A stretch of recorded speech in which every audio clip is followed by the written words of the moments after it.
தாத்தா, எனக்கு ஒரு டவுட். சமீபத்துல இயேசு ஒருவர் தான் மீட்பர், இணை மீட்பர் யாரும் இல்ல அப்படின்னு திருத்தந்தை லியோ சொல்லியிருக்காராமே. திருத்தந்தை லியோ மட்டும் இல்ல, திருச்சபையினுடைய தொடக்க காலத்திலிருந்தே போதனை இதுதான். பைபிள்ல என்ன படிக்கிறோம்? இயேசுவே நம் மீட்பர், இயேசுவின் பெயரை தவிர நாம் மீட்பு பெறுவதற்கு வேறு எந்த பெயரும் கொடுக்கப்படவில்லை. அப்போ இயேசுவால் அன்றி மீட்பு கிடையாது அப்படின்னு சொல்லி பைபிள்ல வருது. இப்ப மாதா எங்க வர்றாங்க? இயேசுவுக்கு பதிலா மாதா எங்கேயுமே வர்றதில்லை. ஆனா எப்படி வர்றாங்க? இயேசு கூடவே வர்றாங்க. இயேசுவை பெற்றெடுத்ததிலிருந்து கடைசி வரைக்கும் இன்னைக்கு வரைக்கும் மாதா நம்மளோட வந்துட்டே இருக்காங்க. மீட்பர் என்று சொன்னால், அதாவது உலகத்தை மக்களுடைய பாவங்களை மன்னிக்கிற அந்த மீட்பர் யாரு? இயேசுதான் தாத்தா. இயேசுதான். காரணம், இயேசு கடவுள். அப்போ கடவுள் தான் மனிதர்களுடைய பாவங்களை மன்னிக்க முடியும். மாதா நம்மை போன்ற ஒரு மனிதர்.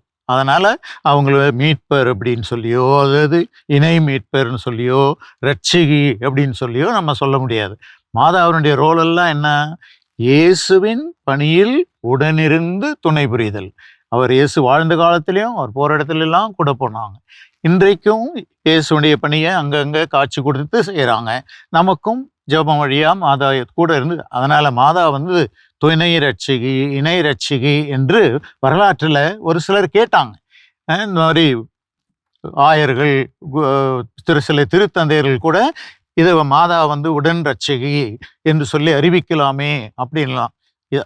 அப்போ உடனே ஒரு திருச்சங்கம் கூடி எல்லாம் பேசி, வேண்டாம், இயேசு ஒருவரே மீட்பர், அவரில் மட்டும்தான் மீட்பு உண்டு, மற்றவங்களாம் அவங்களுக்கு உதவி செஞ்சவங்க.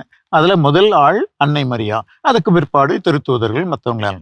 அதனால்தான் அண்மையில திருத்தந்தை இப்படி ஒரு சில சந்தேகங்கள் எழுப்பி மாதாவை உடன் ரட்சிகின்னு சொல்லலாமே, துணை மீட்பர்னு சொல்லலாமே அப்படின்னு சொல்லி சில கருத்துருக்கள் வந்ததுனால இப்ப திருத்தந்தை கிளியரா சொல்லிட்டாரு, இயேசு ஒருவர் தான் மீட்பர், அன்னை மரியாளை உடன் அல்லது துணை ரட்சிகி என்று சொல்லுகின்ற அந்த சொல்லாடல், அந்த வார்த்தைகள் வேண்டாம்.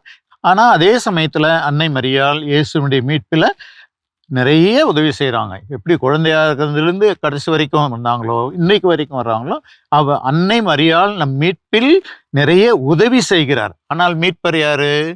இயேசு மட்டும்தான். அதனால இயேசுவே மீட்பர். அந்த மீட்புக்கான மிகச்சிறந்த உதவியை செய்கின்றவர்கள் அன்னை மரியாள் அப்படின்னு சொல்றதுதான் சரியானது. அதனால திருத்தந்தை சொல்வதை நாம் ஏற்று அதன்படியே நடப்போம். சரியா? சரிங்க தாத்தா. மரியே வாழ்க.